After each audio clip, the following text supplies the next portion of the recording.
Շամագործը հորանջեց, շամացույցը վարդրեց, արդեն ժամն է քնելու և նա քնեց, շայրերի հետևներից, դուրս եկավ լուսին նորից,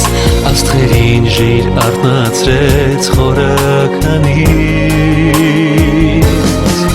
շտարով շատ գազաններ, ունեն երկար ժանիկներ, լվանում են ժանիկները ու քնում, ժամացույցը քնելով, ժանգոտված սալակներով, շտարի մասին էր քեզ փոքրիկ պատմում,